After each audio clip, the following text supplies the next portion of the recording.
Alleluia, Christ is risen. Indeed, he is risen. And since it's Easter, I'm posing a question about Christ's resurrection I've never seen skeptics adequately answer. But before I do that, I need to go over a key piece of evidence for the resurrection of Jesus Christ. Now, one natural explanation for the disciples' claim to have seen Jesus after his death are grief-induced hallucinations. In these cases, a person misses a deceased loved one so much that they imagine the person has come back from the dead to visit them. Maybe the disciples had similar hallucinations of the risen Jesus. However, this explanation doesn't work for a variety of reasons, including the fact that St. Paul saw Jesus on the road to Damascus, but he was not a grieving disciple. Studies on grief-induced hallucinations show that true hallucinations are not common, and the Hayes and Ludar 2016 study only found one case of grief-induced hallucination involving a non-family member of the deceased, which is the case with the disciples. Moreover, most of these cases involved only feeling the presence of a deceased person. Just 2% involved a tactile hallucination of touching the dead person, which would parallel the claims of having prolonged encounters with an embodied Jesus, as described in Luke and John's Gospels. Grief-induced hallucinations also tend to persist for many years after death, but the claims that Jesus appeared to his disciples stop just a few weeks after his crucifixion. Moreover, we'd expect the apostles to hallucinate seeing Jesus risen in heaven, not seeing him risen on earth.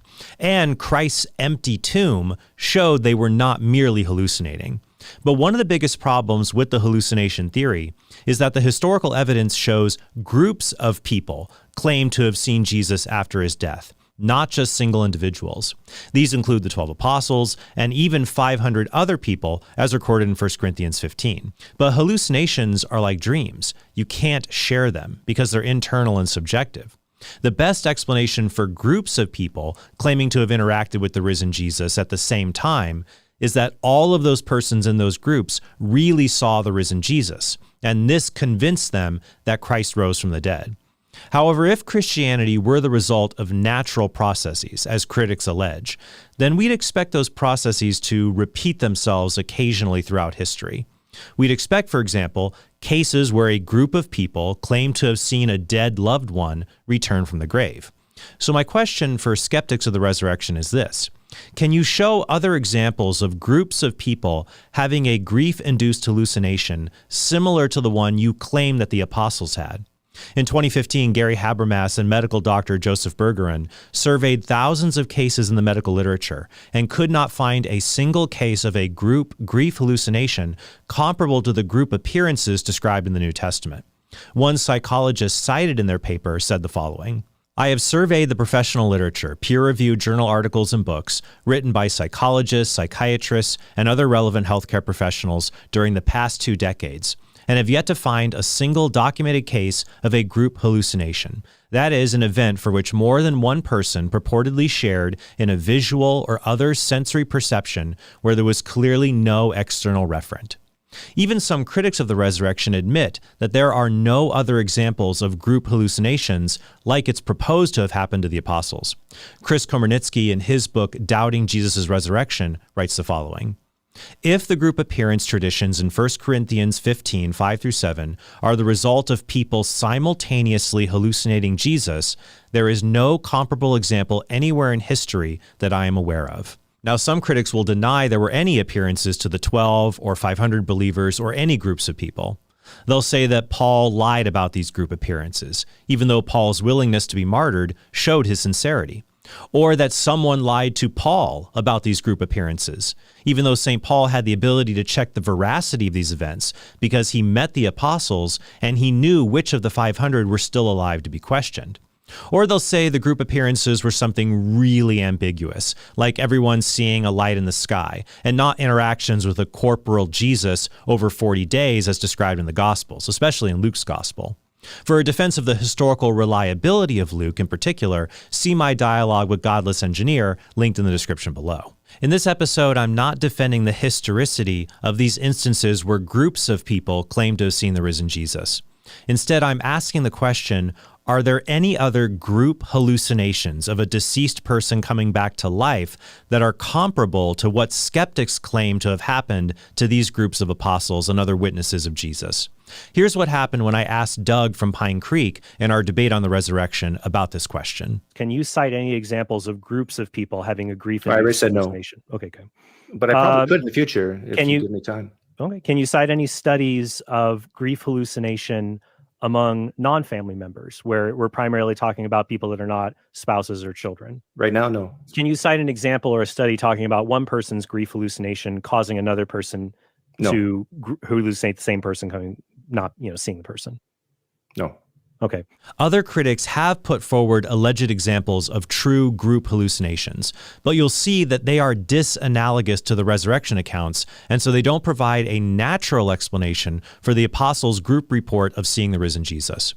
For example, in Dale Allison's book, The Resurrection of Jesus, Apologetics, Polemic, History, he writes, "It is most often said in response that the first believers could not have hallucinated because too many people were involved, and especially because one may ask whether simultaneous identical hallucinations are psychologically feasible. This, however, is inadequate rebuttal. The plurality of witnesses does not quench doubt. If counting heads were all that mattered, there would be no question that short, large-headed, bug-eyed aliens have kidnapped thousands of sleeping Americans. The stories are legion. But surely, despite all the testimony, there is room to debate what has been going on here." Atheist Keith Parsons makes a similar argument in his debate with William Lane Craig. The people who experience these hallucinations almost always say, yes, it seems so real. Consider Whitley Strieber, the one who wrote Communion, about who he was supposedly abducted by space aliens. Supposedly he was asleep in his farm in Vermont, and the gray aliens came through the walls, abducted him, took him aboard their spaceship, and did terrible things to him. Okay? Whitley Strieber says it was real. I saw him on the Johnny Carson show. Johnny Carson said, "Do you think you might have dreamed this?" He said, "No, it seemed absolutely real." However, nearly all alien abduction stories can be explained as culturally conditioned private hallucinations involving only one person, or they're outright hoaxes. People who report these encounters often receive positive attention, and they've only become more widespread after science fiction tales about aliens became popular in the 1950s, and television shows began to report on alleged abduction stories. And as I said, they almost always happen to individuals at night who awake from sleep. What probably happens is that the person experienced sleep paralysis, a condition where your mind has woken, but you're unable to move your body. People in this condition often see things that aren't real, as can be seen in past depictions of sleep paralysis as a demon or old hag sitting on someone's chest. And the New Testament authors knew the difference between seeing something when awake and dreaming, as is evident in Matthew's use of dream descriptions in his gospel, and Acts 16:9, where Luke describes how, quote, "a vision appeared to Paul in the night of a Macedonian man," which means a dream. But this language is not used to describe resurrection appearances. And most importantly, nearly all abduction stories involve one person hallucinating, which isn't uncommon. The handful of cases where multiple people say they were abducted by aliens at the same time are also probably hoaxes or come from hypnotic suggestion. In 1973, Charles Hickson and Calvin Parker claimed aliens abducted them while they were fishing on the Pascagoula River in Mississippi. But as noted in the anthology, The Reliability of UFO Witness Testimony, Parker passed out when it happened and only remembered bits and pieces later. Hickson admits they were drinking, so they may have fallen asleep or passed out and then awoke in a kind of sleep paralysis state. In 1975, 5 people claimed to see Travis Walton abducted by aliens that appeared in a beam of light among trees in eastern Arizona. But even those who believe in alien abductions reject this case as a hoax perpetrated by Walton to provide an excuse for why his work crew failed to meet the deadline for a contract they had to thin trees in a federal forest. Walton also failed a lie detector test in 2008 on the television show The Moment of Truth, when he was asked if he was really abducted. Finally, in 1961, Betty and Barney Hill claimed to have been abducted by aliens while driving in rural New Hampshire. In fact, Travis Walton watched the TV movie based on the Hills abduction story 2 weeks before he claimed to be abducted. But most experts believe Betty and Barney Hill suffered from sleep deprivation and misinterpreted an aircraft warning beacon as a UFO. More importantly, the particular aspects of the alien encounter were recovered under hypnosis 3 years later, and they bear a striking similarity to an episode from the sci-fi series The Outer Limits, which aired 2 weeks before their hypnosis session. For more on these fascinating cases, check out the links below to Jimmy Akin's Mysterious World podcast. Another example of mass hallucination that is offered are Bigfoot sightings. In an interview with the Christian author Stephen Meyer, Joe Rogan dismissed ancient reports of Jesus' resurrection by saying there are also reports of Bigfoot sightings. For more on why Bigfoot sightings are misidentifications, not mass hallucinations, see my previous episode, Was the Resurrection a Collective Delusion?, linked in the description below. In that episode, I cover the analogies to Bigfoot sightings, Elvis sightings, the Mobile leprechaun story of 2006, and studies involving people allegedly misremembering airplane crash footage that never existed. So none of those cases are analogous to the disciples claiming to have seen the risen Jesus. And we also have to distinguish mass hallucination or group hallucinations of something like Jesus appearing alive after death from something called mass hysteria. The latter happens when a phenomenon transmits collective illusions of threats, whether real or imaginary, through a population and society as a result of rumors and fear. It also includes cases of seemingly infectious, bizarre behavior, like medieval dancing outbreaks or the 1962 Tanzania laughing epidemic. But none of these cases involve a group of people all seeing the same impossible thing, like a dead man who came back to life. Now, there is one example that critics offer that comes very close, an example where a group of people claim to have seen someone returning from the afterlife, and that would be Marian apparitions. Atheists often bring up these examples when debating Protestant Christians on the resurrection. For example, the atheistic biblical scholar Hector Avalos says Marian apparitions, quote, form the closest parallel to the Jesus apparition stories. Marian apparitions have been reportedly witnessed simultaneously by millions of people, but most evangelical apologists do not see that as proof that Mary is alive. Or consider this exchange between Bart Ehrman and Protestant author Justin Bass. Mm-hmm. Now, Mary appears regularly to people. It's completely well documented. Thousands of people claim this happens. I'm going to assume that since you're not Catholic, you don't think these appearances happened. I'm open to the evidence, and I do think some of the stories of Mary is compelling. I think some of the stories is compelling. You think she does appear to people? But I think what the issue No. Do you think she appears to people? No, I don't. I don't know. You just said the evidence was compelling. Well, I said it's it's something to look into. I'm saying it's enough to look into. Why don't you look into it? This would be very important. I have looked into it. Okay, so. But let me answer. I think it lacks the unexpectedness. So it makes and it normally happens in Catholic contexts. No, this is completely wrong. I appreciate Justin's point that the disciples were not expecting Jesus to rise from the dead, but Catholics don't consider Marian apparitions to be as unexpected. However, that doesn't explain all apparition cases. For example, last year, Travis Dumsday released an academic study of the Marian apparition in Zaytun, Egypt in 1968, where possibly millions of people, including non-Christians like Muslims, saw what appeared to be the Virgin Mary appearing above a Coptic Orthodox church in the city. Dumsday's argument is extremely compelling, and Gavin Ortlund has said this about Zaytun. I will say as a layperson, it really looks like something supernatural is going on at Zaytun. There are also secular individuals and secular groups that are saying there is no naturalistic explanation for this. We don't know how to explain this. And the fact is, it's really hard to say, where is this light coming from? For portions of time, they've cut off all the power to that part of the city. And so, so far as I can tell, again, as a non-expert whose opinion isn't worth too much on a question like this, it really looks like something supernatural is happening, or at least we should be really open to that until we find a better explanation. Another example that skeptics raise is the miracle of the sun that occurred at Fatima, which thousands of people claim to see and was described in newspaper accounts at the time. I was confronted by this argument in my debate on the resurrection with Doug from Pine Creek. As to mass hallucinations, does Trent believe in the miracle of Fatima?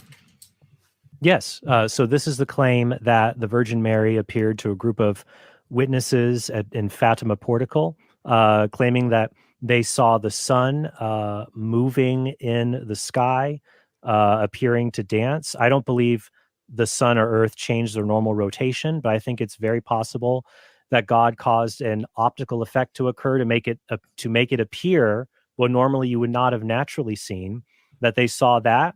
I also think that we have, and what's interesting here is we actually have better evidence for Fatima than for even the resurrection, because we have contemporary newspaper reports describing the event like right the day after that it purportedly happened. We have contemporary accounts. The quote of the day here in this live stream is that we have better evidence for Fatima than the resurrection. I can't believe Trent said that. In some respects, yeah. Notice I said apparitions like Fatima have more evidence than the resurrection in some respects. I still believe the best evidence for Christianity is Christ's resurrection from the dead, and it's the one I typically appeal to in debates. That's because Marian apparitions lack some of the evidence we have for the resurrection, such as a bodily resurrection before the end of the world being unexpected for Christ's disciples, and the disciples' willingness to suffer martyrdom to show their sincerity. Also, we have evidence the post-mortem appearances of Jesus involved more tactile encounters with the Lord than are often seen in Marian apparitions. On the other hand, Marian apparitions do have more evidence than the resurrection in at least some respects. For example, some critics say that the Gospel's depictions of group appearances are just legends, or that St. Paul's references to the group appearances are too vague to be counted. But no skeptic doubts that large numbers of people at places like Zaytun or Fatima all thought that they saw the same miraculous event. It cannot be doubted because we have contemporary reports and even photographs of these events, something we don't have for Christ's resurrection. Atheist Richard Dawkins says of Fatima, "It is not easy to explain how 70,000 people could share the same hallucination." Last month, Gavin Ortlund commented on the evidential value of Marian apparitions, and I agree with much of what he said in his video. Hey, real fast, at this point, a lot of people would say in a video, here's a word from our sponsor, but I love that our supporters are so generous, we don't need sponsorships. We can just focus on sharing and defending the Catholic faith. And if you want to help us to keep doing that, please hit the subscribe button and support us at TrentHornPodcast.com, where for as little as $5 a month, you get access to bonus content, and you make all of this possible without any sponsorships. And now, back to the episode. As I've already noted, I don't consider these apparitions to be the best evidence for the Christian faith. However, I would say they have enough evidence to justify a supernatural cause as being the most likely explanation. And many non-Catholics agree with that assessment. In a debate on Mary with Father Dwight Longnecker, Protestant apologist David Gustafson wrote, "The evidence is quite strong that something supernatural was going on in Fatima." Elliot Miller and Kenneth Samples wrote in their Protestant study of Mariology that, quote, "Any honest effort to provide a satisfying explanation for the phenomenon known as Marian apparitions will prove to be a complex and difficult task. I freely admit that I may not be able to account for everything connected to these unusual occurrences." In his dissertation on the resurrection, Mike Lacona writes, "For myself, I am not prepared to adjudicate on the matter of Marian apparitions. Because I am Protestant, I carry a theological bias against an appearance of Mary. However, I am not predisposed to reject the reality of apparitions in general." I also understand Gavin's criticism in his video on apparitions that we have to look at each one individually and not rush to the conclusion that such an apparition is ecclesially determinative or shows which Christian denomination has the fullness of God's revelation. In the case of Zaytun, this happened at a Coptic Orthodox church, and there was no message from the apparition. So at most, we could see it as a confirmation of Christianity in general. Gavin also says that we shouldn't be absolute in our interpretation of apparitions, and I agree with him. For example, some Protestants say all Marian apparitions must be demonic because saintly apparitions are impossible. They even say this was the case when Saul used a medium to conjure the dead prophet Samuel, as recorded in 1 Samuel 28. But they can't all be demonic. Deuteronomy 34 records Moses' death, but Moses appeared to the disciples with Jesus on the Mount of Transfiguration. Gavin disagrees with the idea that they are all demonic, and he even says that most Protestant commentaries believe that 1 Samuel 28 was really describing Samuel talking to Saul, not a demonic impersonator. However, some apparitions could be demonic in nature. At the very least, we know not all of them are genuine, even if they involve something without a natural explanation. In 2009, the Bishop of Cleveland rejected the claims of apparitions and revelations at Holy Love Ministries, saying that because of their theological content, they were not supernatural in origin, and that the site where they happened cannot call itself Catholic. Priests can't celebrate sacraments there, and the faithful may not gather at the site. I'm not saying this alleged apparition was demonic. The report even said it wasn't supernatural in origin. At the very least, it was not supernatural in being a genuine revelation from God. I'm just saying the church recognizes some of these claims of apparitions can't be proven, and they even have theological evidence against them. So demonic influence is plausible in some alleged Marian apparitions. And in other cases, the church is just agnostic on whether the event was supernatural, but it does recognize the good spiritual fruit that is present from the event, as happened with the 2024 declaration on Medjugorje. A demonic or supernaturally evil cause would also explain alleged encounters with angels or supernatural beings claiming to represent God found in other religions. This includes the claim of Joseph Smith, the founder of Mormonism, and his two companions who say they saw an angel with golden plates. Another example that Dale Allison gives from that same time period in 1842 would be a religious group called the Shakers. Allison writes, "Attached to the Shakers' sacred roll and book are the names of 8 people who testified that, quote, we saw the holy angel standing upon the housetop holding the roll and book," which scarcely settles the issue. These cases raise what I call the problem of competing miracle claims. If you believe in your religion because of a miracle, then why don't you believe in a competing religion that is also backed by a miracle? A religious person has 2 options to resolve this problem. First, they could accept these competing claims are genuine miracles, but deny that they are theologically incompatible with their worldview. They aren't competing, they're complementary. For example, God might providentially save someone in India from a flood in a way that seems miraculous, or at least that looks like a God is involved and it's not a freak occurrence.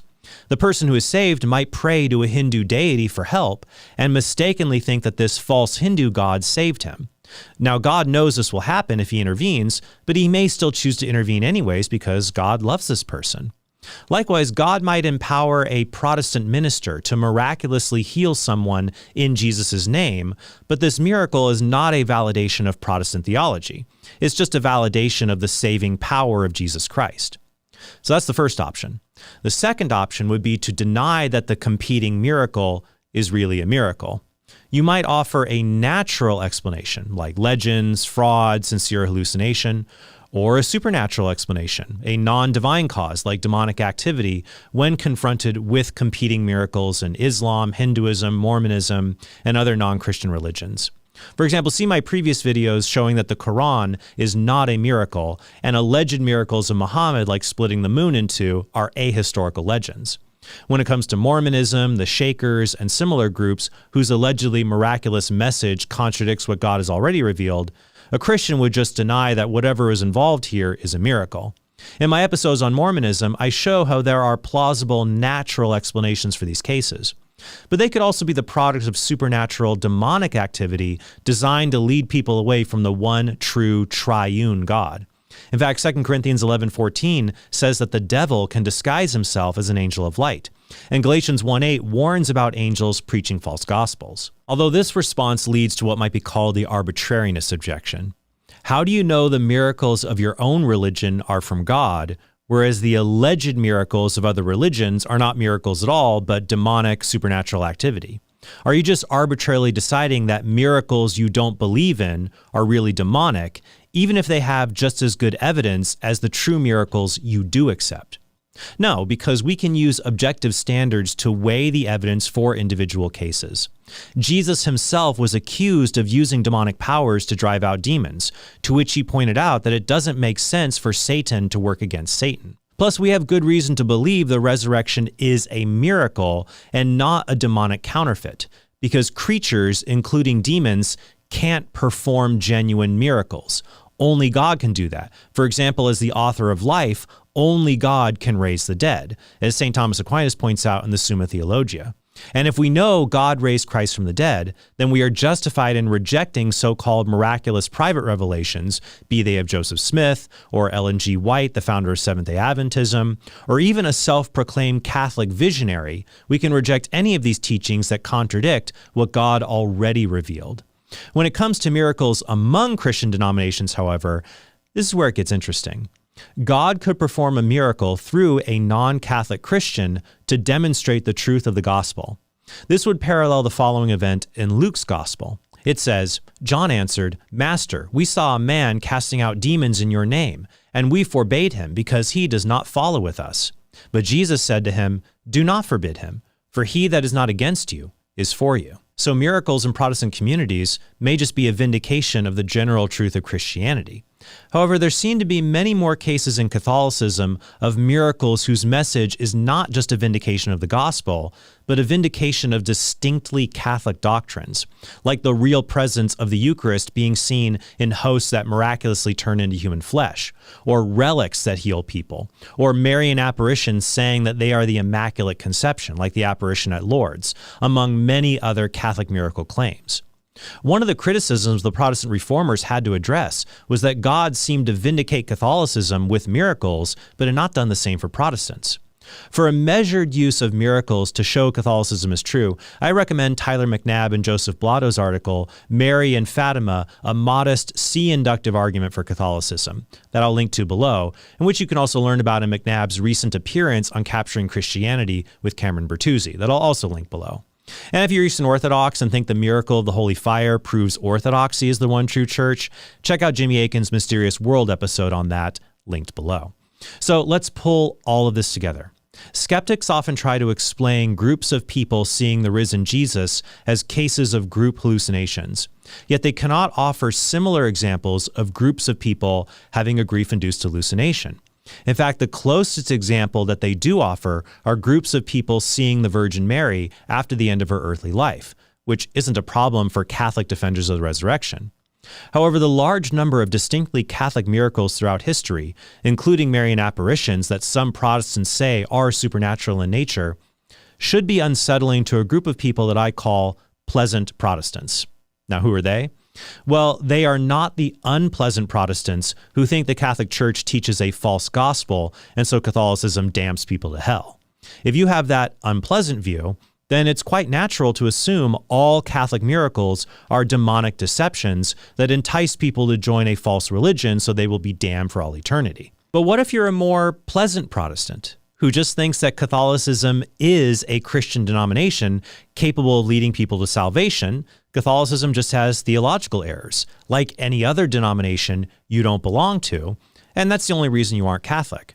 If you think that, then it would be odd for you to appeal to the devil being the source of alleged Catholic miracles, because if that were true, why would the devil be tricking people into joining, from your perspective, a Christian denomination that preaches the gospel and so is capable of saving people from hell? It's sort of like how we say, borrowing from C.S. Lewis, Jesus cannot be just a nice man.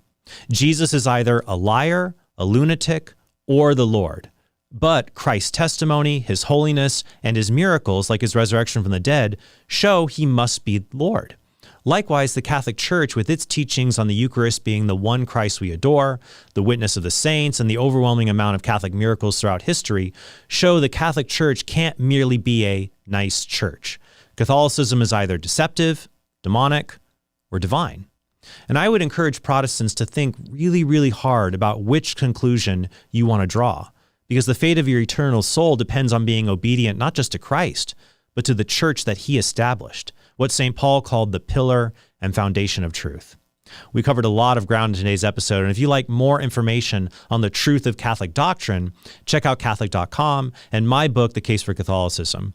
And if you'd like excellent defenses of Christ's resurrection from the dead, check out Gary Habermas and Mike Lacona's book, The Case for the Resurrection, Justin Bass's book, The Bedrock of Christianity, The Unalterable Facts of Jesus' Death and Resurrection, and Andrew Lokes, Investigating the Resurrection of Jesus Christ, a New Transdisciplinary Approach. Thank you so much for watching, and I hope you have a very blessed day.